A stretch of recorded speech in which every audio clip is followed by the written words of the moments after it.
Hệ thống công nghệ thông tin đóng một vai trò rất quan trọng trong hoạt động kinh doanh ngân hàng. Ví dụ như là phát triển cái hệ thống ngân hàng điện tử, mà cao hơn nữa là ngân hàng số.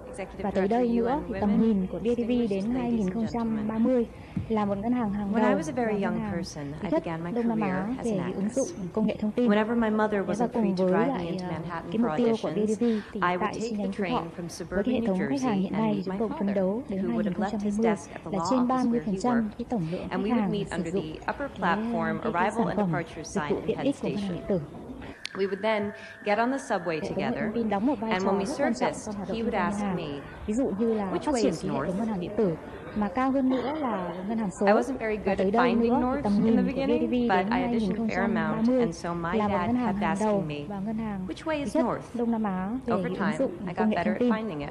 Và cùng với lại I was struck by that memory yesterday while boarding the plane to come here, not just by how far my life has come since then, but by how meaningful that seemingly small lesson has been.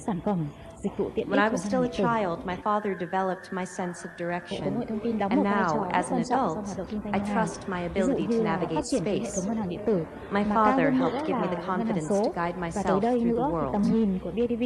In late March last year, 2016, I became a parent for the first time.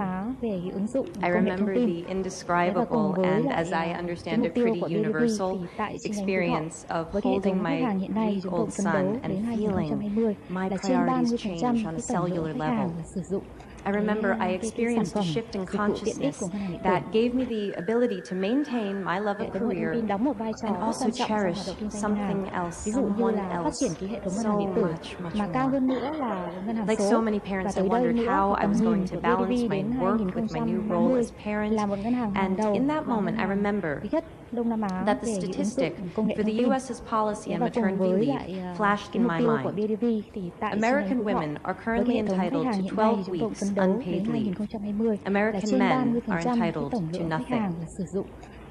That information landed differently for me when 1 week after my son's birth, I could barely walk. That information landed differently when I was getting to know a human who was completely dependent on my husband and I for everything, when I was dependent on my husband for most things, and when we were relearning everything we thought we knew about our family and our relationship. It landed differently. Somehow, we and every American parent were expected to be back to normal in under 3 months. Without income?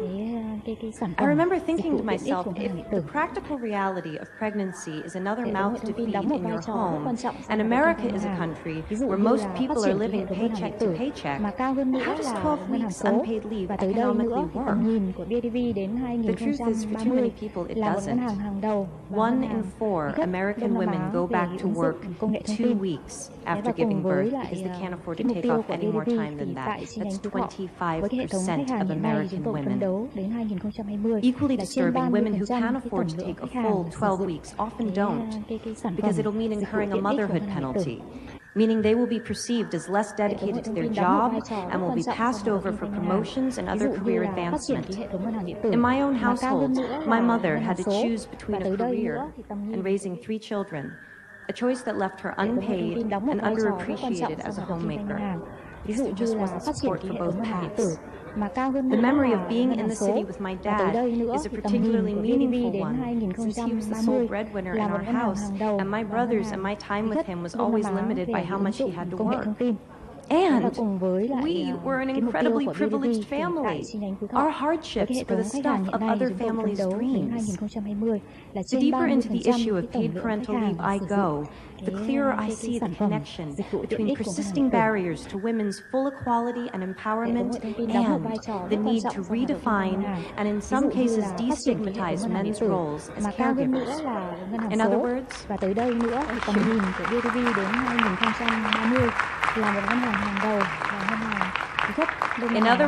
in order to liberate women, we need to liberate men. Cái mục tiêu của BDV The assumption and common practice that women and girls look after the home and the family is a stubborn and very real stereotype that not only discriminates against women, but limits men's participation and connection within the family and society. These limitations have broad-ranging and significant effects for them and for the children. We know this. So why do we continue to undervalue fathers and overburden mothers? Paid parental leave is not about taking days off work. It's about creating the freedom to define roles, to choose how to invest time, and to establish new, positive cycles of behavior.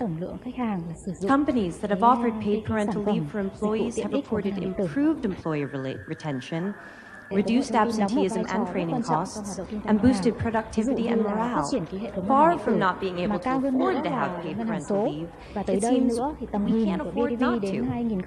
In fact, a study in Sweden showed that for every month fathers took paternity leave, the mother's income increased by 6.7%. That's 6.7% more economic freedom for the whole family.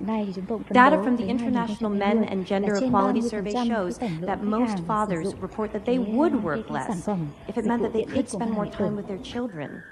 And picking up on the thread that the Prime Minister mentioned, I'd like to ask, how many of us here today saw our dads enough growing up?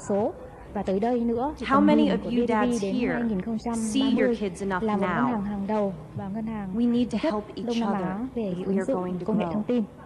Và cùng với lại cái mục tiêu của BDV thì tại chi nhánh Phú Thọ với cái hệ thống khách hàng hiện nay thì chúng tôi phấn đấu đến 2020 là trên 30% Along with UN Women, I am issuing a call to action for countries, companies, and institutions globally to step up and become champions for paid parental leave.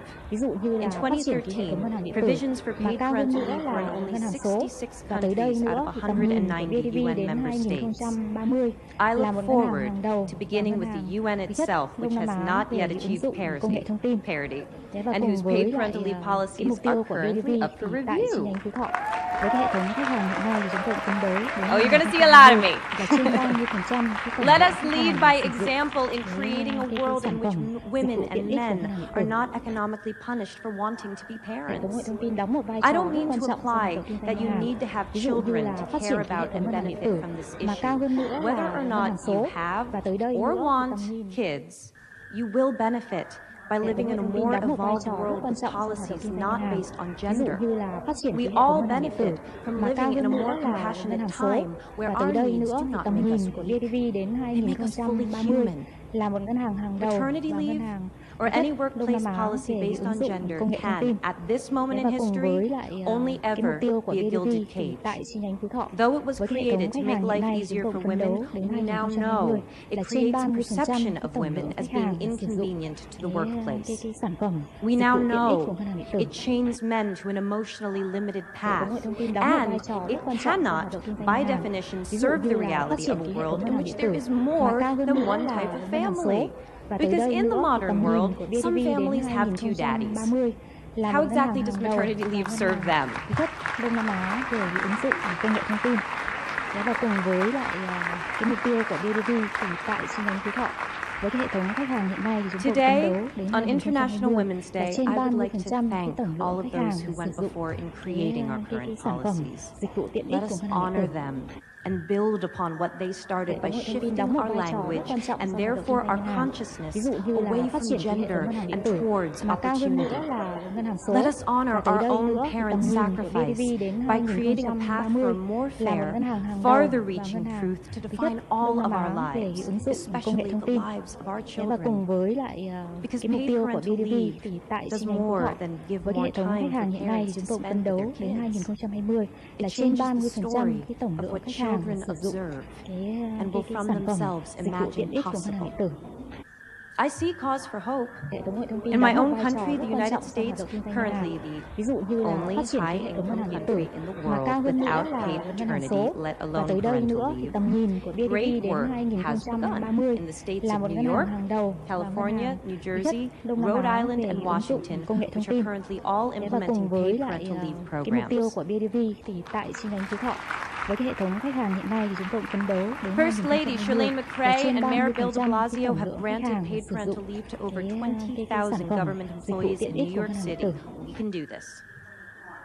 Hệ thống Bringing công nghệ thông about tin đóng một change vai trò cannot rất quan just be trọng the trong hoạt động kinh doanh ngân responsibility hàng. of those who Ví need dụ it như là most. phát triển cái hệ thống We ngân hàng điện must tử, have the mà support cao of hơn those nữa in the là highest ngân hàng levels số. of power if Và we tới are đây ever to nữa thì achieve tầm nhìn parity. của BIDV đến That is why it's such an honor 2030 là to một ngân hàng recognize hàng and đầu và congratulate ngân hàng pioneers thứ of nhất paid parental Đông Nam leave Á về like cái the ứng global dụng công nghệ company thông tin. Danone.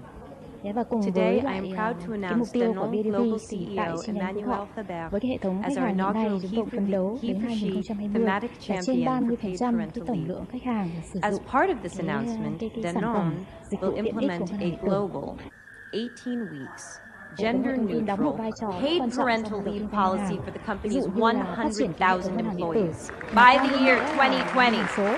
Và tới đây nữa thì tầm nhìn của BIDV đến 2030 là một ngân hàng hàng đầu và ngân hàng Monsieur Đông Faber, Nam Á về cái ứng dụng when công nghệ Ambassador thông tin. Emma Watson Thế delivered và her cùng now với iconic lại he for cái mục she tiêu của speech BIDV thì and tại stated chi that nhánh if Phú we Thọ live in a với world cái hệ where thống men khách hàng hiện occupy nay a thì chúng tôi majority phấn of đấu đến positions of power, 2020 we need là men trên to 30% believe in the cái tổng necessity lượng of khách change. hàng sử I dụng believe she was speaking about cái visionaries sản like phẩm you. dịch vụ tiện ích Merci. của ngân hàng điện tử. Imagine what the world could Hệ look thống thông tin like đóng một vai trò one rất quan trọng trong generation hoạt động from kinh doanh ngân now. hàng.